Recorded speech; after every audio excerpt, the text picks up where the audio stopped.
যেই নামাজ জান্নাতের সার্টিফিকেট। ফজরের নামাজ ফজরের নামাজ না, ফজরের নামাজ জান্নাতের সার্টিফিকেট। কুরআন আল ফজরি কানা মাশহুদা, ফজরের নামাজ কিয়ামতের দিন সাক্ষী দিবে, কবরে সাক্ষী দিবে, সর্বক্ষেত্রে আগে যায় দাঁড়াবে সিনা টান করা, আর বলবে যা হবে আমার উপরে হবে, পিছে যে দাঁড়ায় আছে ওর উপরে কিচ্ছু হবে না। ফেরেশতা জিজ্ঞাসা করবে এরকম টান করে দাঁড়ায় রইছ আযাব সওয়ার জন্য, তুমি কে? তো বলবো আমি ফজরের নামাজ। ফজরের নামাজ তো জান্নাতের সার্টিফিকেট, ওইটাই তো বলা হয় না। সময়ের যদি দাম না হইতো তাহলে ফজরের দাম এত হতো না, আসরের দাম এত হতো না। আসরে সবচেয়ে বেশি ব্যস্ত থাকে মানুষ, হয়তো দোকান গুটানের সময় হয়, নাইলে বেচা বিক্রি একবারে পুরা টাপে ওঠে, ব্যস্ত থাকে। দুই সময় নামাজ, আর দুই সময়ই ফেরেশতা চেঞ্জ হয়। যারা ফজরে আসে ওরা আসরে চলে যায়, যারা আসরে আসে ওরা ফজরে চলে যায়, ফেরেশতাদের শিফট পরিবর্তন হয়। আর হাদিসে আছে ফেরেশতাদেরকে আল্লাহ জিজ্ঞাসা করে কাইফা তারাকতুম ইবাদি, ছেড়া যে আসলে কি অবস্থায় পাইলে, কি অবস্থায় রেখা আসলে? তো ফেরেশতারা বলে তারাকতুহুম ইউসাল্লুন, যখন ছেড়া আসতেছি তখন নামাজে পাইছি, নামাজে দেখে আসছি, নামাজ পড়ে। আবার জিজ্ঞাসা করে কাইফা ওয়াজাদতুম ইদা আতাইতুম, যখন আসছিলে তখন কেমন পাইলে? তো ফেরেশতারা আল্লাহ জানে, তারপরও জিজ্ঞাসা করে। তো বলে যখন আসতেছিলাম তখনও নামাজে পেয়েছি। তো আল্লাহ বলেন, লম্বা হাদিস, আল্লাহ বলেন পুরাটা নামাজ লেখা ফেলো। কি চায় আমার কাছে নামাজের মাধ্যমে? কি চায়? জান্নাত দিয়া দাও। কিসের তে বাঁচতে চায়? দোজখের থেকে নাম কেটে দাও। সত্য এটাই, এই জন্যই সময়ের দাম। আল্লাহর কাছে তো দাম আছে, রসুলের কাছে তো দাম আছে, কিন্তু দাম, দুঃখ তো যে আমার কাছে দাম নাই। দুঃখ তো এখানে যে আমার কাছে দাম নাই, আমার কাছে দাম নাই। নাহলে তো উচিত ছিল, উচিত ছিল সারা বাংলাদেশ বললে একজনও পাওয়া যাবে না যে ফজরে আসছে জুমা পড়া বাসায় যাবে। আজকে জুমার দিন, পুরাটা সময় দেয়া দিব, দুরুদ পড়বো মসজিদে বসা বসা, সূরা কাহাফ পড়বো মসজিদে বসা বসা, কোরআন তেলাওয়াত করবো মসজিদে বসা বসা। বাংলাদেশে নাই, কিন্তু অন্য দুনিয়ায় আছে, আমি দেখছি অন্য দুনিয়ায় আছে। আফ্রিকার মানুষগুলা কালো বটে, দেখলে আমরাও হাসি, গরিবও বটে, কিন্তু ওদের ওইখানে আছে, প্রথা আছে, ফজরে আসে জুমা পড়া তারপরে বাসায় যায়। আমি নিজে চোখে দেখছি, এই জন্য বলতেছি, শুনলে বলতাম না। আমি নিজে চোখে দেখছি, ফজর পড়তে আসছে, বসে গেছে মসজিদ, ফজরের সময় গোসল করে চলে আসছে, জুমার গোসল করে চলে আসছে। কেন? জুমা তো শুরু হয় বৃহস্পতিবার দিন সূর্য ডোবার থেকে, জুমার গোসল করে ফজরে চলে আসছে। ওই মসজিদে পড়তে পড়তে পড়তে পড়তে জিকির করতে করতে হয়তো ঘুমায় গেছে, ওইটা আবার উজু করে জুমা পড়া বাইরে গেছে। আছে, ওরকম দেশে আছে। বলবেন কাজ নাই, কাম নাই, গরিব মানুষ, খাওন নাই, কি করবো? মসজিদে পড়ে আছে, আমগো তো কাজ কামের অভাব নাই, ঠিক না? খাওয়ানোরও তো অভাব নাই, ঠিক না? ফ্রিজ তো বড়াই থাকে, ঠিক না? হ্যাঁ, কি বলেন? কার ফ্রিজ এরকম আছে যে খালি আছে, কারো ফ্রিজ খালি নাই, ঠিক না? কুরবানি ঈদ আসতেছে, এখন আরো ফ্রিজ বেচা বিক্রি বেশি হবে, ঠিক না? কি বলেন? নর্মালটা বিক্রি হোক আর না হোক, কমসে কম ডি ফ্রিজ তো বিক্রি হবে, ঠিক না? কেন? কুরবানির গোস্ত রাখার লেগা। আমাদের তো প্রত্যেক কামরায় কামরায় ফ্রিজ, আমাদের তো খাওয়ানোর অভাব নাই, আমরা মসজিদে থাকবো কেন, ঠিক না? তো মেরে দোস্ত আসেন, সত্য এটি, কেটে যেতেছে সময়। এই জন্যই হাদিস আমাদেরকে স্মরণ করাইছে, তুমিও একদিন আফসোস করবে, জান্নাতে যাওয়ার পর তোমার ভিতরে এই অনুভূতি আসবে যে হায় সময়গুলা কোন কাজে কাটে। লা ইয়াতাহাসসার আহলুল জান্নাতি ইল্লা আলা সাআতিন মাররাত বিগাইরি যিকরিল্লাহ। আল্লাহ স্মরণ ছাড়া কেটে গেছে, ওই সময়গুলা স্মরণে আসবে, স্মরণে আসবে। আজকে বলা হইতেছে, কেউ তালাশ করে না যে জিকাদা এই মাসে কি আমল আছে, জিলহজ্জা কি আমল আছে। আমার তো মন চায়, যদিও উলামা একরাম বলবে এটা বেদাত হয়ে যাবে, কিন্তু আমার তো মন চায় যে আমার সমাজটা যদি এরকম হইতো, শেষ 10 দিন যেরকম এতেকাফে বসে যেত, মুসলমানও যদি জিলহজের প্রথম 10 রাত্র মসজিদে বসে যেত, ঘরে না কাটাইতো। সবার ভিতরে যদি রমজানের শেষ 10 দিনের মধ্যে ইহতিমাম হইতো, ওয়ালায়ালিন আশ ওয়াশফি ওয়াল ওয়াতর, আল্লাহ যে রাত 10 রাতের কসম খাইছেন, এরকম যদি হইতো, শুক্রবারটা যদি এরকম হইতো, ফজরের পর থেকে মসজিদে জায়গা নেওয়া শুরু করছে, যে দেখি উটের সওয়াব যায় তো যায়, এই প্রতিযোগিতা হতো, সবাই যদি দুরূদ শরীফ পড়তো, নেশাব বান্ধা নিত যে শুক্রবারে আমি সারা দিনে 2-4-5 হাজার বার দুরূদ পড়ব। যদি 5,000 বার হইতো তাহলে 4 সপ্তাহ 4-5 20 20,000 হইতো প্রতি মাসে দুরূদ পড়া। 12 দুগুনি 24, 2,40,000 হইতো মাসে, বৎসরে বিরাট বড় কোয়ান্টিটি হইতো আমার কাছে। হ্যাঁ, মানেন আর না মানেন, দুরূদ পার করবে এই উম্মত। জাহান্নামের থেকে পুলসিরাতের থেকে পড়া গেল, দীর্ঘক্ষণ লটকায় থাকবে, চূড়া থাকবে। দেখা হবে যে দুরূদ আছে কিনা। দুরূদ যদি জীবনে থাকে তো দুরূদ ছুটে আসবে, একে ওইখান থেকে উঠাবে, পুলসিরাতে দাঁড় করাবে, তারপরে দুরূদ তাকে পার করাবে। দুরূদের দাম কম না, অনেক দাম। আল্লাহ রাসূলের ভালোবাসাই তো নাই আমাদের কাছে। ভালোবাসা থাকলে সবকিছু সম্ভব হতো, আল্লাহর ভালোবাসা নাই। ঠেইকা আল্লাহরে মানি, কেন অক্সিজেন নিতে হইব, কি করবো ঠিক না? হায়াত মৌত ওনার কাছে, কি করবো ঠিক না? কি বলেন? শ্বাসে শ্বাসে ওনার মোকাব্বে কি, এই জন্য কিছু মানি আর কি, নাহলে তো একটু মানতাম না। আল্লাহর দরকারটা কি ঠিক না? কি রাগ হয়ে গেলেন? এই যে যেটুক মানি ঠেকায় পুরা মানি, নাহলে তো আমরা এটুকু মানতাম না। এই জন্য আল্লাহর ভালোবাসা আমাদের দিলে না, নাইলে প্রবাদ বাক্য তো এটাই সত্য, যদি তাকে বন্ধুর মন নদী পাড়িতে কত। বোঝেন প্রবাদ বাক্য, বোঝেন? এখন তো আর বইতে প্রবাদ বাক্যটা পাওয়া যায় না, আগে পাওয়া যেত। আগে এখন তো আর আদর্শ লিপি পড়ায় না। আদর্শ লিপি পুরাণটা নিয়ে পিছনে দেখবেন অনেক কিছু লেখা আছে। কি পড়ছেন আপনি? হ্যাঁ, অনেক কবিতা লেখা আছে, ছন্দ লেখা আছে, অনেক মনীষীদের কথা লেখা আছে, ছন্দে ছন্দে লেখা আছে। এখন তো আর আদর্শ লিপি পড়ায় না, পড়ে না কেউ। এখন আদর্শ লিপি কেউ পড়ে না, তো এখন তো আর ছন্দ বুঝি না। যদি তাকে বন্ধুর মন নদী পাড়িতে কতক্ষণ। আল্লাহর ভালোবাসা থাকলে সময়ের মূল্যায়ন হতো, আল্লাহর রসুলের ভালোবাসা থাকলে সময়ের মূল্যায়ন হতো। কতটুকু ভালোবাসি, এক মহিলার ভালোবাসা আছে কিতাবে। মহিলা ওহুদের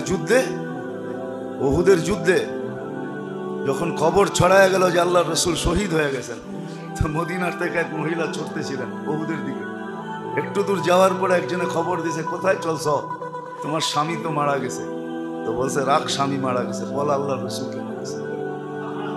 আর একটু আগে গেছে, বলছে তোমার বাপ মারা গেছে, বলছে তো তোর বাপ, বল আল্লাহর রসুল কেমন আছে। একটু আগে গেছে, বলছে তোমার ছেলে মারা গেছে, রাখ ছেলে, বল আল্লাহর রসুল কেমন আছে। একটু আগে গেছে, বড় ভাই মারা গেছে, রাখ বড় ভাই, বল আল্লাহর রসুল কেমন আছে। পঞ্চম ব্যক্তি বলছে আল্লাহর রসুল ভালো আছে, বলছে আরিনি, আগে আমারে দেখানো ছাড়া বিশ্বাস করো। তা আল্লাহর রসুল যে মজমার ভিতরে ছিলেন, ফাটতে ফাটতে ওই মজমার ভিতরে ঢুকছেন, আর আল্লাহর রসুলকে দেখে একটা চিৎকার দিয়েছেন, মুসিবাতুন বাদাকা জালাল। হাদিসের শব্দ আছে মুসিবাতুকা আল মাল মুসিবাতু বাদাকা জালাল। ইয়া রাসূলুল্লাহ, আপনাকে দেখার পরে কোনো মুসিবত যদিও 4 মুসিবতের কথা আমি শুনে আসলাম, এটি আমার কাছে কোনো মুসিবত না। আপনাকে দেখার পরে, এটার নাম ইশক, এটার নাম মহব্বত। আপনি তো সুপারিশ চান, ঠিক না? রাগ হবেন না, হইতে পারে, এটাও হইতে পারে সুপারিশ, উল্টা জুতোও দেখাইতে পারে, উল্টা বলতেও পারে সুকান লিমান গায়্যারা বাদ। আমার এহসান যে ভুলা গেছো, দূরে সরো। আর এটাই সত্য, আল্লাহর রসুল যাকে দূরে সরাবে, বা আল্লাহর রসুল যার বিরুদ্ধে বলবে, ইত্তাখাযু রব্বানা রব্বি ইত্তাখাযু কওমি হাযাল কুরআনা মাহজুরা, যার ব্যাপারে বলে দিবে, সাথে সাথে মনিটরে উঠা যাবে, সাথে সাথে প্রজেক্টরে উঠা যাবে যে বন্ধু বিরুদ্ধে চলে গেছে, আল্লাহও সামনে লেখা দিবে আমিও বিরুদ্ধে। বন্ধু বিরুদ্ধে তো আমি বিরুদ্ধে, কোরআন এটাই বুঝাইছে। কোরআনে আছে ওয়াস্তাগফিরুল্লাহ ওয়াস্তাগফির লাহুর রাসূল লাওয়াজাদুল্লাহ তাওয়াবার রহিমা। আমার কাছে মাপ চাইলেই হবে না, আমি দেখব বন্ধু পক্ষে না বিরুদ্ধে। বন্ধু যদি বিরুদ্ধে হয়, পক্ষে হয়, তাহলে আমি গুনাহ মাফ করে দিব। কতগুলা করলো, কে করলো, কি কি গুনাহ করলো, এটা আমার কাছে কোনো বিষয় না। এটা দেখবো না, আমি মাফ করে দেব। শুধু দেখবো বন্ধু পক্ষে না বিরুদ্ধে। এতটুকু গ্যারান্টি দিছে। কিন্তু আমাদের এশ কোথায়? আল্লাহর ভালোবাসা কোথায়? কোথায় আল্লাহর ভালোবাসা? কোথায় রসুলের ভালোবাসা? দুরূদ পড়তো শুক্রবারে, বুকে হাত দিয়া বলেন আমরা যারা এখানে আছি ডেলি 100 বার দুরূদ কে পড়ি? বড় বড় দূরত্ব বাদিয়ে দিলাম, বড় বড় দূরত্ব বাদিয়ে দিলাম। ওলামাও পড়ে না, তোলাবাও পড়ে না, এরাও পড়ে না। বাকি দুরূদ বাদ দিলাম।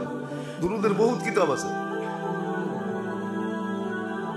দুরূদের বহুত কিতাব আছে। হ্যাঁ, যারা পড়ার, আল্লাহ যারা পড়ায় তৌফিক দেয়, এরা পড়ে। কিন্তু ডেলি 100 বার দুরূদকে পড়ি। তাবলীগ আলাগো ভিতরে তো দুরূদের 3 তসবির ভিতরে দুরূদ আছে। এরাই বলো যে ডেলি 100 বার দুরূদ পড়ি। কয়জনে পড়ে 3 তসবির? 3 তসবির ভিতরে তো দুরূদও আছে, ইস্তেগফারও আছে। কয়জন পড়ে ডেলি? বুঝা গেল সময়ের মূল্য আমার কাছে নাই।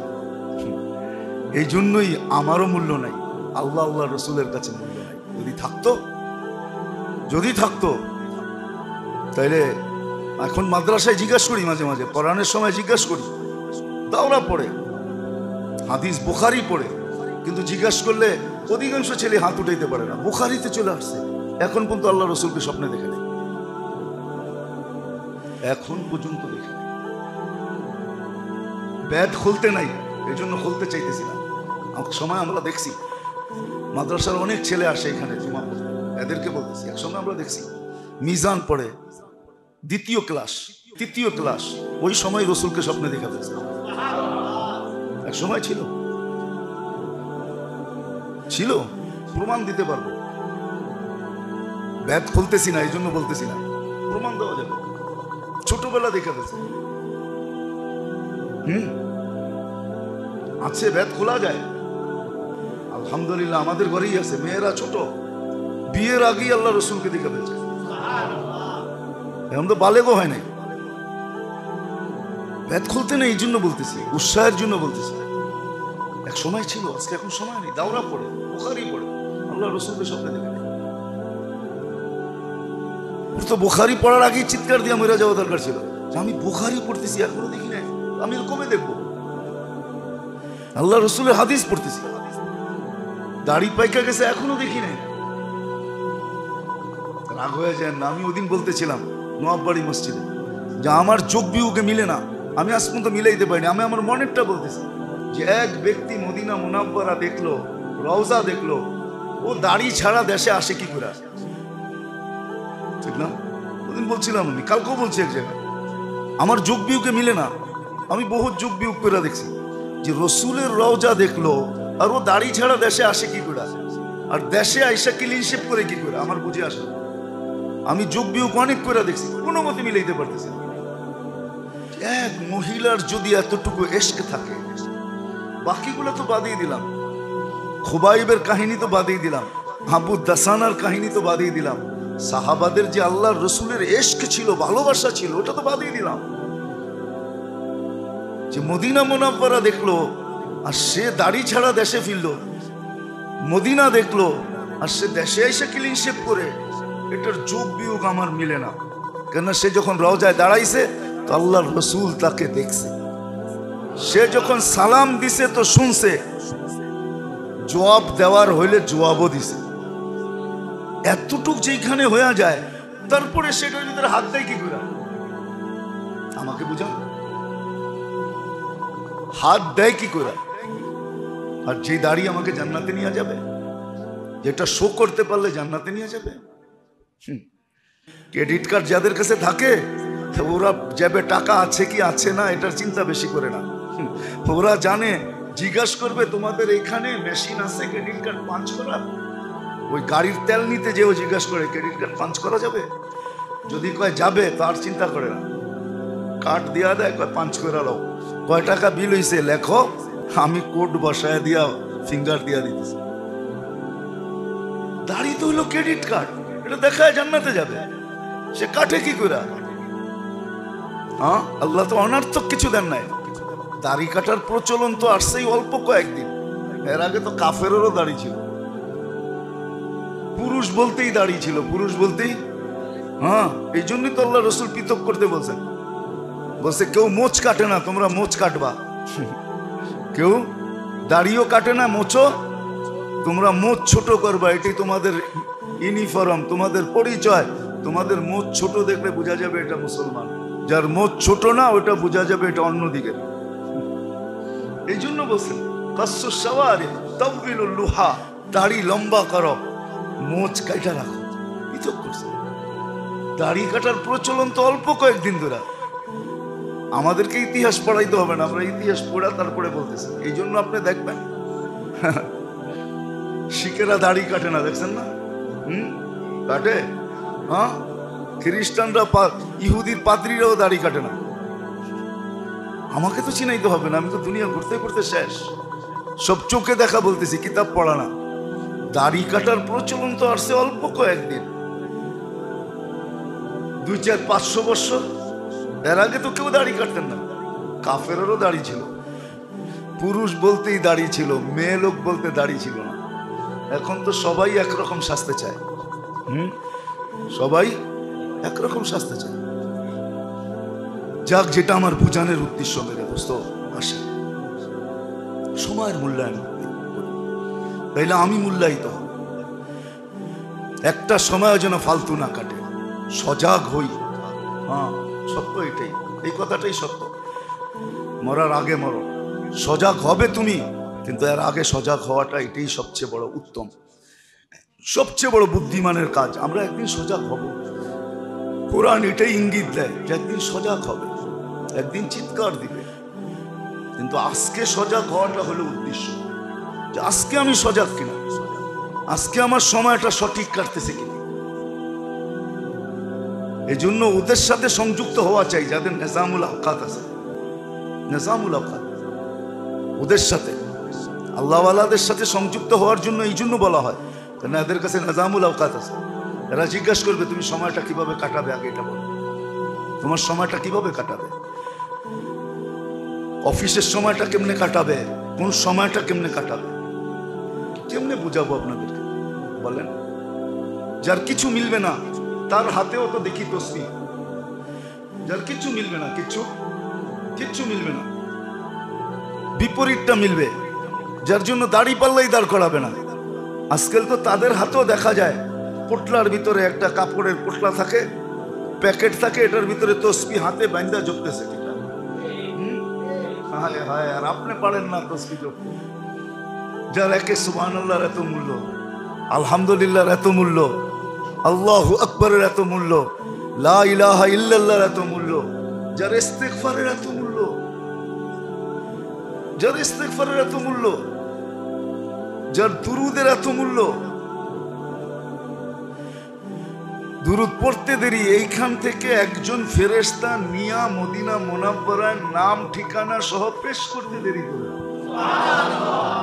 ইন্না লিল্লাহি মালাইকা, আল্লাহর পক্ষ থেকে ফেরেশতা নির্ধারিত আছে, আপনি যেইখানে দুরুদ পড়েন ফেরেশতা ওটাকে নিয়া সযত্নে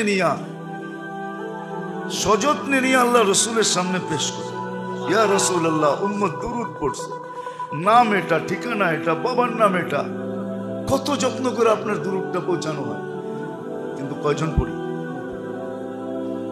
আসেন, জিকাদা আসছে, জিলহজ্জাও আসবে, তারপরে মুহররমও আসবে, তারপরে সফরও আসবে, তারপরে রবিউল আউয়ালও আসবে। মাস আসতে থাকবে আর যাইতে থাকবে, আর আমি দিন দিন কাফলাতের দলদলের ভিতরে ঢুকতে থাকবো। দলদল বোঝেন? চোরা বালুরে বলে দলদল। নদীর ভিতরে চোরা বালু থাকে, চোরা বালু, যেটার ভিতরে পাও দিলে নিজে নিচে কি ডাইবা যায়। আপনার আমি গাফলতের ভিতরে ডেলি নিচে যেতেছি। উঠতে বসতে চলতে ফিরতে অভ্যাস করে নেওয়া উচিত, করা উচিত, করলে দেখবেন হবে। ডেলি 2-4-5 হাজার বার দুরূদ জিকির করা কোনো ব্যাপার না, সহজ। হাঁটতে চলতে উঠতে বসতে সহজ, হাতের আঙ্গুলে গইনেও সহজ, তসবির দরকার নেই, সহজ। কিন্তু হ্যাঁ, অভ্যাস করতে হবে যে ডেলি 1000 বার কলেমা, 1000 বার দুরূদ, 1000 বার ইস্তেগফার, 1000 বার সুবহানাল্লাহ, 1000 বার আলহামদুলিল্লাহ, 1000 বার লা ইলাহা ইল্লাল্লাহ, 1000 বার আল্লাহু আকবার। কোনো কঠিন না, সহজ। আর পড়তে দেখেন আস্তে আস্তে ভিতরে প্রশান্তি আসছে। আলা বিযিকরিল্লাহি তাতমাইন্নুল কুলুব। প্রশান্তি দিলের ভিতরে, শান্তি, সুখ শান্তি, দিলটা প্রশান্তিতে ভরা। এটার জন্য আল্লাহ জিকির দিয়েছেন। আস্তে আস্তে এটা পড়তে থাকবে, একদিন আসবে অশান্তি দিলে থাকবে না, শুধু শান্তি দিয়া দিলটা ভরা থাকবে, ভরা যাবে, মনটাও ভরা যাবে। এটাই, আল্লাহ ছাড়া মন ভরে না, আল্লাহ দিয়া মন ভরা যায়, আর কিছু দিয়ে মন ভরা যায় না। তখন দেখা যাবে মনটা ভরা যাবে, তখন অনেক রোগের থেকে বেঁচে যাব। লোভ থাকবে না, লালসা থাকবে না, হিংসা থাকবে না, বিদ্বেষ থাকবে না, হিংসা থাকবে না, বিদ্বেষ থাকবে না, দুশ্মনী থাকবে না, আদাওয়াত থাকবে না, লোভ থাকবে না, লালসা থাকবে না, কিচ্ছু থাকবে না ভিতরে। আজকে যেগুলো আছে, আজকে যেগুলো আছে দুনিয়ার কারণে আখেরাত বরবাদ করতেছে, কিন্তু ওয়ালা ইয়াশউর, এর খবরই নেই যে আখেরাত ধ্বংস হইতেছে, দ্বিধাই নাই, চিন্তাই নাই আমার আখেরাত ধ্বংস হইতেছে। কোরআন আমাকে ধ্বনি দিতেছে, ফামা রাবিহাত তিজারাতুহু, তোমার ব্যবসা লাভজনক হইতেছে না। কোরআন ধ্বনি দিতেছে, তোমার ব্যবসা লাভজনক হইতেছে না, তোমার আখেরাত বরবাদ হইতেছে। তুমি দেখতেছো দুনিয়া হইতেছে ও দুনিয়া দিয়া রাসিতুম বিল হায়াতিদ দুনিয়া, এটা কোরআনের চিৎকার। তুমি দুনিয়া নিয়ে খুশি হয়ে গেলে, ওয়াল আখিরাতু খায়রুন ওয়া আবকা, আখিরাত চিরদিন, আর এর চেয়ে উত্তম কিছু নাই। এই ধ্বনিগুলা কানে আসবে কিন্তু ভিতরে ঢুকবে না, ভিতরে ঢুকবে না। এই জন্যই তো আফসোস, আমার সমাজের 50% লোক কোরআন পড়তে জানে না, বরং 70% বলা যায়, এর চেয়ে বেশি বলা যায় কোরআন পড়তে জানে না। আল্লাহর মহব্বত নাই, ইশক নাই, আল্লাহর রাসূলের ইশক নাই, আল্লাহর ইহসান সে জানে না। যদিও কোরআন বলছে ওয়াম্মা বিনি'মাতি রাব্বিকা ফাহাদ্দিস, তুই আল্লাহর নেয়ামতের আলোচনা কর, ভাব যে আল্লাহ তোর উপরে কি নেয়ামত করতেছে। যদিও কেউ তর্জমা করছে, যদিও তর্জমা এটা না, ফাবিআইয়ি আলাই রাব্বিকুমা তুকাদ্দিবান, উলামা তর্জমা করবে আল্লাহর কোন নেয়ামতকে তুমি অস্বীকার করো। যদিও আরেকটা তর্জমা একজনে করছে, ফাবিআইয়ি আলাই রাব্বিকুমা তুকাদ্দিবান, আল্লাহ এক একটা নেয়ামত বলছে আর বলছে ফাবিআইয়ি আলাই রাব্বিকুমা তুকাদ্দিবান। এটার অর্থ হলো আমি তো তোকে এটা দিলাম, তুই আমারে কি দিলি? মনে হয় বোঝেন নাই? আমি তো তোকে এটা দিলাম, তুই আমাকে কি দিলি?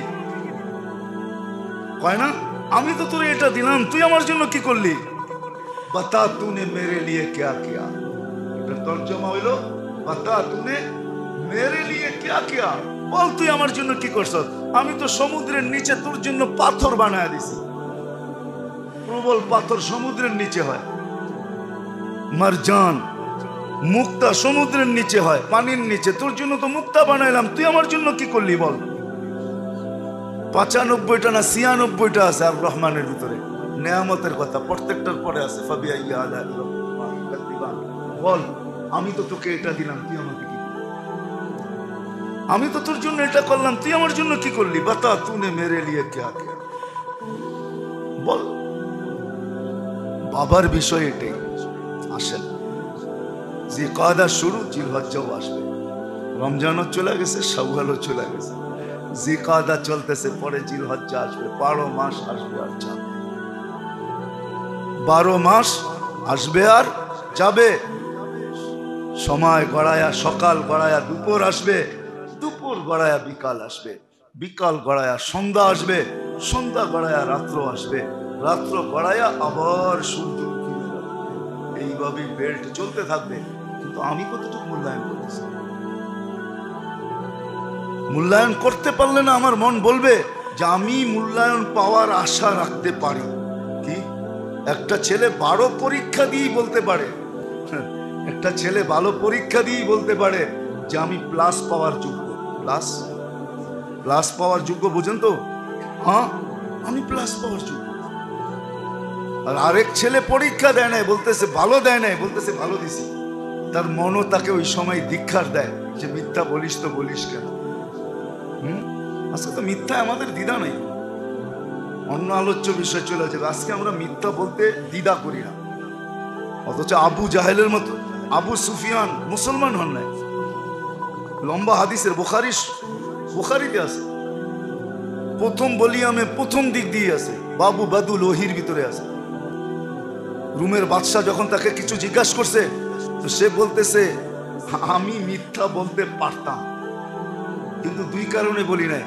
একটা তো মিথ্যা বলার পরে আমার মন আমাকে ধিক্কার দিবে যে তুই মিথ্যা বললি কি করে। আরেকটা হলো আমার যে সঙ্গীরা আছে ওরাও পরে বলবে কিরে তুই মিথ্যা বললি কেন।